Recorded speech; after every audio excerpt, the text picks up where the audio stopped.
What's up, y'all? Back with another 40s and freaking out video today. So last week I was on Oprah's blog, and I was just looking around being nosy because I'd never been on there.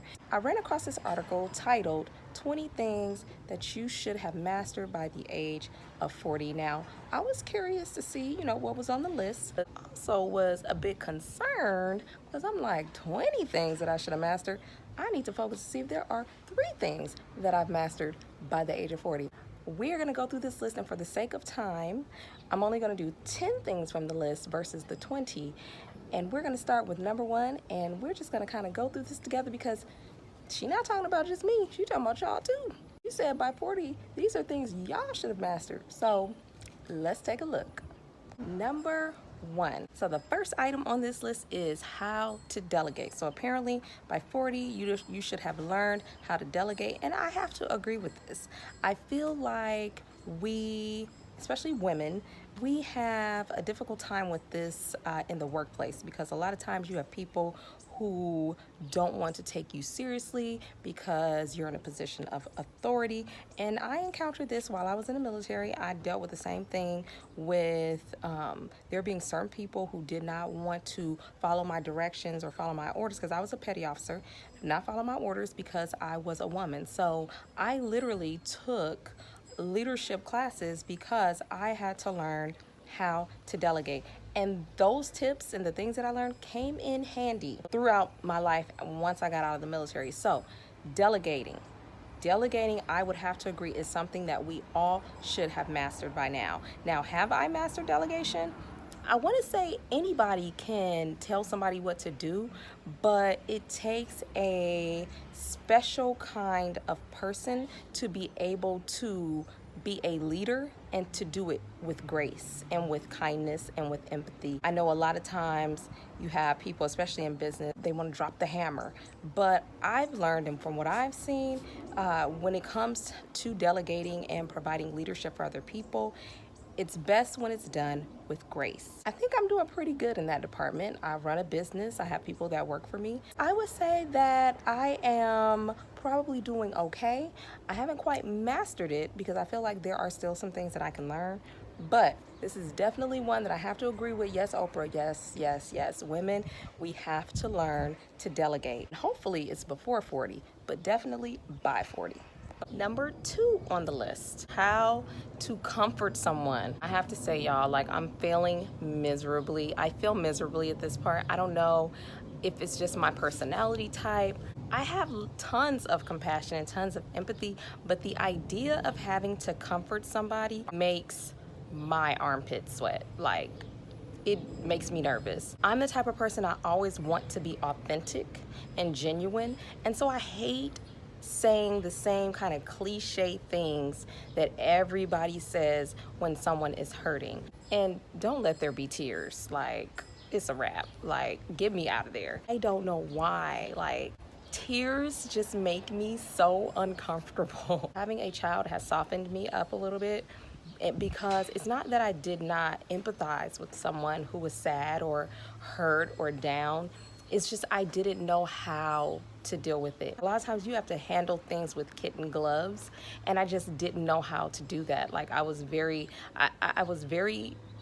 results oriented. Like, let's get to the bottom of the problem versus let me understand how you feel about the problem. And my child has taught me that. I've gotten better, but I definitely have not mastered this. How to comfort someone, right now for me, that is a work in progress. Number 3, this is for the grown folk round here. If you ain't grown, exit stage left. How to enjoy having sex. We all grown folks, and it took me a minute to get comfortable with myself, with my body. And I have to say, in order for you to have fun having sex, you definitely have to be comfortable with your body. If you have things that you need to work through about with your self-esteem and your confidence, then you will find it difficult to enjoy and have fun with sex. Honestly, I wish I could go back to my 20-year-old self because now I'm good. Back then, when, I had an amazing body, I was super self-conscious. Like, I just want to talk to me and be like, girl, your booty said right. Okay. Titties on fleek. Now, I probably wouldn't know what on fleek meant, but that's neither here nor there. I just wish that I could go back and just like give my younger self a self-esteem boost. Like, girl, you look good. No stretch marks, no cellulite. I have to say that now that I do have stretch marks and cellulite, that I feel comfortable with my body, especially at 40. I feel confident when it comes to having sex. Like, all of those things are really, I still, feel like there are things I want to improve on my body, like all of us, but I just feel like those things aren't as important as having a connection with someone, things that really matter. That's, one thing that I can say that I have mastered, that I now know how to enjoy sex. And it was something I used to envy when it came to men, because it seemed like men, they could let it all hang out. They did not care. Now, I do understand that as a society, we condition women to feel a certain way when it comes to sex. But barring all of that, I did envy men and how free they could be, and how it didn't matter how their bodies looked. They were going to get this nut. I just wanted to be able to have that feeling and be able to enjoy sex and not feel self-conscious about my body, not feel self-conscious about the decision that I may want to have sex and not be in a relationship. Like, those are all the things that I really envied when it came to men. And so now in my 40s, like, I'm not out here, busting it wide open, but I definitely feel more confident in myself, in my body, and it does help you have fun and enjoy sex more. So, pro tip, ladies, get a wax and go have fun. Number 4, knowing how to spot a good opportunity. I'm still working on this. I know how to spot a situation that I don't want to be in. Oh, I'm an expert at that. Learning how to spot an opportunity, I have to say that I do drag my feet a little bit, because I feel like I gotta research stuff and I gotta, make sure the time is right. But I'm realizing that there's a lot of reward in risk. And I don't mean out here risking your life, but just taking chances. I definitely can do a little bit more of that because I tend to play it safe a lot. And by playing it safe, I have missed out on some really good opportunities. And so that was one of the things for 2018 that I said that would kind of be like my New Year's resolution, and it carried on into 2019. And funny story, when I was doing that Walmart commercial, like the day before I actually had to shoot that commercial, I was not going to go because I didn't feel good. I literally had to like talk to myself, because I was like, you are not about to let this opportunity that may never present itself again pass you by, and how much will you regret it if you did. So yes, I definitely have made it my mission and been very intentional about seizing opportunities. I want to do everything and I want to enjoy everything. And as long as I don't feel like I'm compromising myself, then I'm good. I'm Gooch. How to spot an opportunity. But it should be how to seize an opportunity, because I think that's where we kind of, because hindsight is 20/20. Like, we can learn to spot the opportunities, but are we going to pull the trigger? Number 5, make conversation at parties. Okay, so pet peeve. I hate small talk. Like, I hate small talk. I feel like small talk and genuine conversation are not the same thing. And so typically, I feel like I come across as snobbish or rude when it's not that. Like, I am super chill and I literally will talk about anything, but I don't know what's appropriate when you first meet someone, because I tend to be a bit of an oversharer. So I try to like stay away from that. And I just don't like to sit there and just talk about nothing. Like, I don't like to just fill the air with just like meaningless conversation just so that somebody is saying something. I do struggle with that. I struggle with making conversation at parties when it comes to strangers. Once, the ice is broken and we both open up, then you'll see that I'm just as loud and obnoxious as the next person and can carry on a good conversation. So yeah, that's something that I haven't quite mastered, and it's more of my hang up than the other person's, because a lot of times, you know, I guess maybe I'm overthinking it. I feel like it's not genuine, so I try not to do it much. Unless I have something legitimate that I want to talk about, then I'll just usually kind of stay to myself, but I realize that that looks kind of snooty, or it looks like I might have an attitude, which I don't, y'all. I don't. Like, people approach me, especially doing YouTube, people approach me all the time when I'm out, especially when I was in Charlotte. Like, people approach me all the time like, hey, I watch your videos. So it's definitely not an issue with talking to new people or talking to strangers. That is not my issue. It's just the quality of the conversation that I typically, have a problem with. And it's like, I want to have good conversation. I don't want to just be talking your ear off about nothing. I need to work on that. Number 6, I only got one hand, so I can't put up 6 fingers. How to end a friendship. Yep, ding, ding, ding, ding, ding. Yep, I've mastered this. Listen, Linda, listen. Just blocking their number, never ever talking to them again, and pretending like they don't exist when you walk past them on the street constitute ending a friendship. Because if it does, then your girl has mastered it. Calling my name, approaching me after you have been erased from the database will have me out here nice meeting the hell out of you. Like, I pretend like I don't know you and this is my first time meeting you. I was today years old when I met you. What are some reasons why I've ended friendships? Trying to talk to somebody that I used to talk to, or trying to date somebody that I was in a relationship. That's one. Oh, I will absolutely end a relationship over that. Number 2, telling a secret that I told you and you telling somebody else. That is definitely a reason for me to end a friendship, for sure. Because if you ain't got trust, and that's just not relationships, like romantic relationships, that's friendships. If you ain't got trust, you ain't got nothing.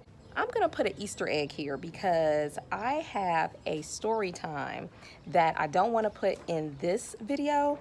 It needs its own separate video. So here's the Easter egg. The Easter egg is in the description. You can go click on that link if you want to listen to this story time. It is funny and it's a little bit juicy, but it speaks on this situation in particular, and it's about a friend or an ex-friend that told a secret that I asked her not to tell, and she told it anyway. So click on that link if you want to listen to it. So yes, Oprah, yes, I have mastered how to end a friendship.